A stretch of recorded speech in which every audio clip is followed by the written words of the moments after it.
podcast show for business owners and managers who are passionate about developing people and growing a successful business.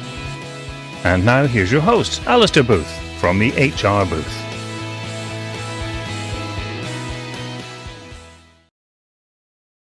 Thanks for tuning in and welcome back to the channel.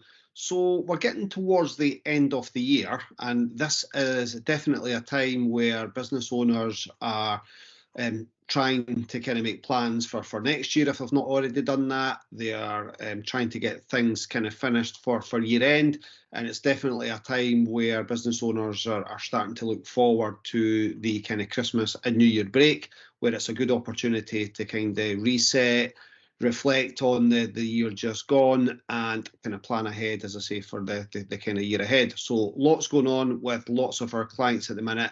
Really busy time for us at the HR booth, supporting lots of clients with their activities, looking to get things closed off before the end of the year, and then also seeing a lot of businesses looking to make plans for next year. So from an HR perspective, that is keeping us extremely busy. So in this episode, I'm looking just to kind of share a little bit of information around what should be included in a people plan. It's one of the things that we kind of help some of our clients with, and it's a topic that's coming up quite a lot at the moment. As I say, just as businesses are getting towards the end of the year, there's probably things that they've wanted to put into practice this year, but just haven't got round to doing it. So what they're looking to do is start next year really positively, and put the foundations in place to have a great year. And one of the things that clients ask us about is what should be included in a people plan. So I'm going to take a little bit of time in this episode just to kind of talk through some of the things that we think should be included in a people plan. There isn't kind of one size fits all. So some businesses might have different things in a people plan versus another business, and that is absolutely fine. What I'm going to try and attempt to do in this episode is just kind of share some of the kind of good practice and the topics that we think should be included in a people plan. So if you're an SME business or any business really employing people, then you want to have a bit of a plan in place around what you do with your people moving forward. So some of the things that I'm going to kind of share today are kind of linked probably to your overall kind of business plan. So you should really have a kind of plan, and that might be around perhaps business growth for next year. You might be looking to downsize, for example, or you might have a turnover figure in mind that you want to achieve, or you might have a kind of profit figure that you want to achieve, or you might be thinking about expansion, new premises, etc. So whatever your kind of goals and objectives are for your business, essentially you want your people to kind of buy into that as well. And your HR strategies that you put in place will help you achieve the goals and objectives that you kind of set for yourself or that you set for your business. So one of the key things that businesses look for is, in terms of the people plan, is recruitment or talent management. So where are you going to find the people that you need to help drive your business forward? So your recruitment plans around that would be different strategies to attract and hire the right talent. So you might be wanting to think about where you advertise, for example. What are the types of roles that you need for next year? So, do you need to kind of look at advertising now? Where are you going to advertise? Are you looking at maybe headhunting from competitors or headhunting from people that have got experience in your industry or sector? So you're going to have a think about the different roles that you need to kind of recruit for. So recruitment will probably form quite a big part of your plan for next year. In addition to that, you might have a longer term kind of plan. So we're speaking to lots of businesses at the minute who are all kind of telling us the same thing, that there's just a lack of talent. I've kind of spoke about this in a previous kind of episode where there's skill shortages or talent shortages. So you might be taking a long-term view around that and looking to kind of grow and nurture and develop your own talent. So you might be thinking about apprenticeship type schemes. So that might be modern apprentice, might be graduate apprentice, it could be a trades apprentice if that's the sort of sector that you're in. So that would involve engaging with perhaps local schools, colleges, universities, training providers. So your recruitment plan isn't just necessarily putting an advert out on a job board and hoping for the best. You're going to have to be quite strategic around how you do that. Secondly, what you need to also think about is it's all fine and well recruiting good people, but what about retaining the people that you've already got and also retaining the people that you might hire? So, for example, you'll need to kind of look at what's your employee turnover been this year. So that's a kind of measure that you have around, percentage of people that have kind of left your business. And what you would then look to do is look to see how you can improve on that for next year. So have a look at, is there specific things that happened in your business that has caused people to leave? So that could be, if you've not done exit interviews, for example, you want to be considering doing exit interviews. You want to be looking at maybe doing employee forums or listening groups or some kind of focus group that allows you to capture feedback from your teams. And then track, who's kind of left the business and the reasons why, because there could be a number of kind of reasons. So, and that also kind of helps you. And this was something that I remember doing a number of years ago when I worked in kind of larger organizations where, if we needed to kind of grow the business significantly. So say, for example, you had, I don't know, 100 positions to fill over the course of the year, but that your staff turnover is sitting at kind of 20%, you then need to factor in that it's not just 100 new roles that you need to recruit for. You also need to factor in that there's going to be people that leave the business. So the number of positions that you need to fill is going to be far higher. So you need to be thinking about that before you start making recruitment plans. So you kind of need to know these kind of trends and stats first of all, and have a look at that. So that would definitely form part of your people strategy. And another part there just around recruitment is also thinking about succession planning in the business. So have you got people in your business at the moment that could be developed into other roles? So if you're thinking about, skill shortages and apprenticeships and different things like that, what's the succession plan for the people that are already in your business? So, if that's kind of more technical roles, what do you need to do to develop your people to become more technical? If it's kind of line management positions, what do you need to do to develop these people into kind of line manager roles? Or if it's just something a little bit different in the business, what is it you need to kind of put in place? So you need to kind of identify, I suppose, future leaders, future technical people, and have a kind of plan around that and see what that kind of looks like. So that would all form part of your talent management strategy. And then it kind of goes hand in hand a little bit with the next part, which would be your employee development and training. So looking at doing a skills assessment, you would want to kind of look at where your skills gaps are, pull together a bit of a kind of training matrix, and then from that look at kind of different training programs that you could then roll out. So training doesn't have to be classroom based as well. So I think a lot of businesses automatically think they have to send people away and do classroom based training or go to a local college or something like that. You don't necessarily have to do that. So you might want to be thinking about on the job training. You might want to be thinking about e-learning, for example. So one of our good clients is a company called Ecom Solutions, and they offer e-learning. So definitely have a look at something like that. And then you've got on the job training that I've mentioned. So look at who could be potential mentors in the business, and then you could have them kind of mentoring some of your other kind of team members to achieve, future roles in the future. And then just look at kind of career pathways within the business. So are you providing opportunities for people to grow and learn and thrive in your business? And again, if you're tracking why people are leaving the business, that might be a factor. We see that quite a bit, that people don't always leave for money. They're maybe leaving because of career opportunities or lack of progression. So have a look at that and see if you can potentially put together some kind of pathway to help people achieve that. So that would be your kind of employee development and training strategy.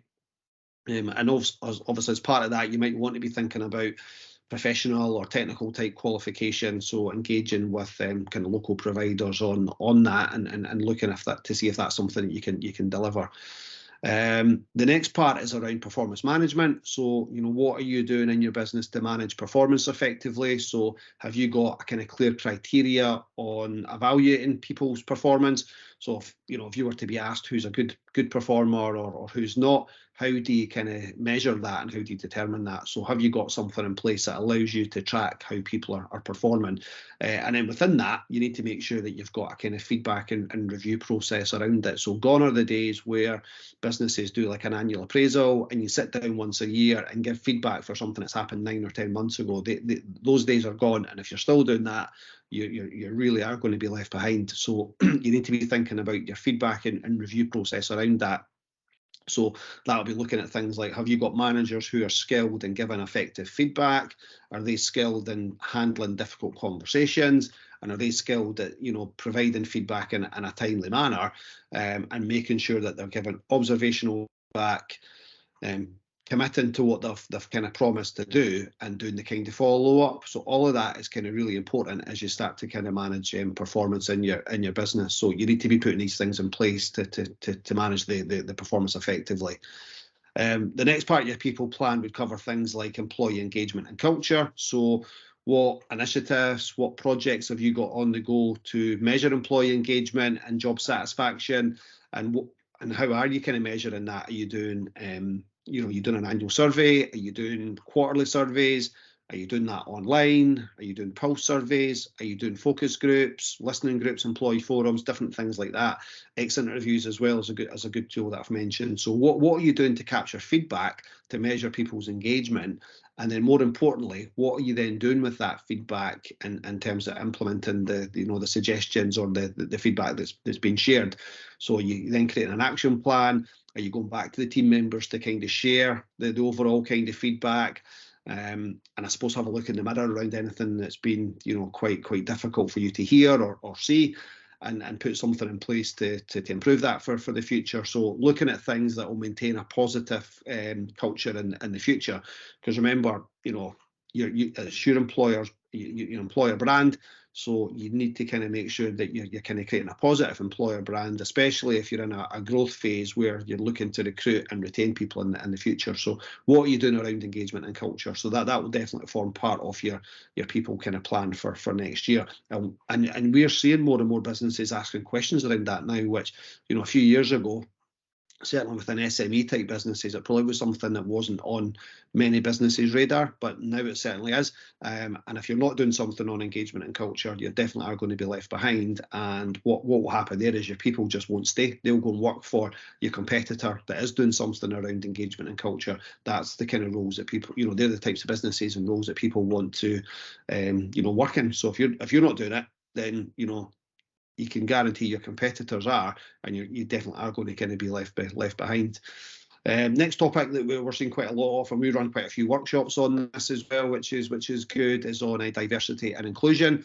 So specific goals related to diversity and inclusion in the workplace. So and actions are you taking to promote a diverse and inclusive working environment? So so taking proactive kind of steps around that, and then kind of making sure that your kind of managers and your wider teams are included in that as well, and that you've got a kind of proactive approach. So we're seeing more and more of that recently. And if you've got any questions on diversity and inclusion in the workplace, then that's definitely something that we can help you with.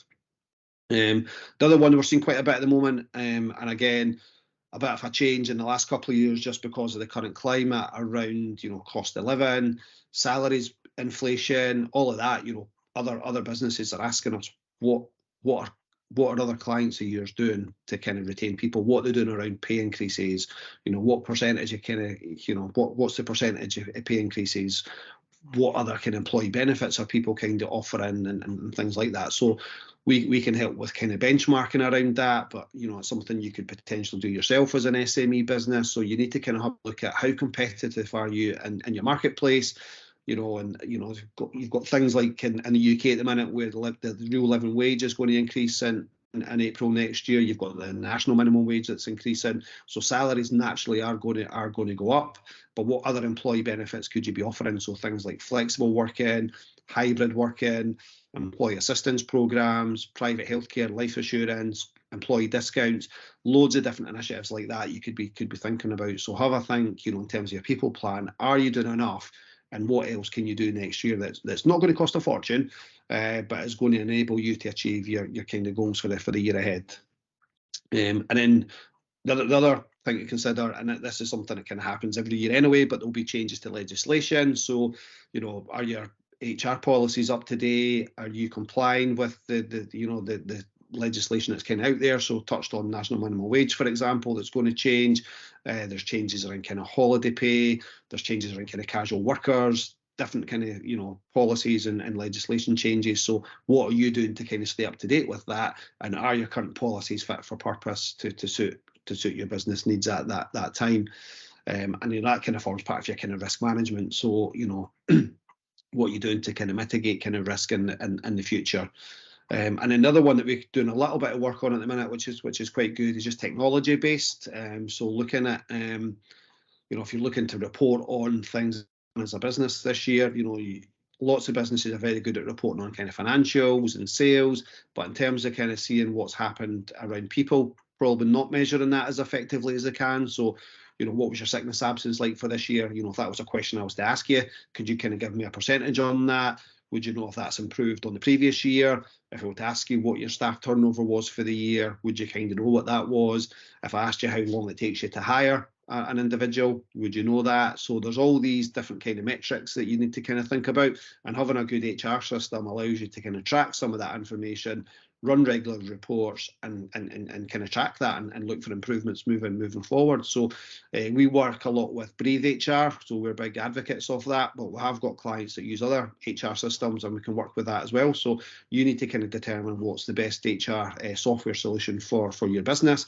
But like any system, it's only as good as the information that you kind of put into it. So, but you need to start tracking some of these kind of key metrics to basically to establish whether your kind of people plan is effective, and are you getting the results that you need moving forward in your business. And the last couple of points is just on that. So what are your KPIs? What are your metrics? Is that something, have you got success criteria? How do you measure that? And then kind of look at that on a regular basis to review progress. So is that something you check on a monthly basis? Do you do quarterly check-ins around that, and just kind of see how things are, progressing? And ultimately, you want to have an implementation plan around specific things that needs to happen at specific times business over the next kind of 12 months or so. So have a look at what you're planning next year. Have a look at where your kind of people requirements kind of fit into that, and then look to kind of put a timeline for these actions with milestones and deadlines. So it's like any plan, but hopefully, the information I've kind of shared with you in this episode gives you a flavour for some of the things that you want to think about in terms of your people plan. So we'll put some links in the show notes for you. As I say, coming up towards the end of the year, it's a good time, as businesses, I'll kind of reset a little bit just to have a think about the different things you want to achieve next year. It might be something you want to kind of consider over the festive break, for example, or it might be something you look to kind of start to do at the start of next year. But, have a think about your people plan. Hopefully some of the subjects that I've covered today give you a flavour for what's included. But if you've got any questions on anything that I've covered in this podcast, or if you want to kind of clarify anything in relation to a people plan, feel free to reach out. You can do that through the normal kind of forums, which you can, contact us through the website, which is www.thehrbooth.co.uk, or you can catch me online via email at info@thehrbooth.co.uk. So thanks for tuning in to this latest episode, and stay tuned. We'll have more episodes coming your way very soon. Thanks for listening.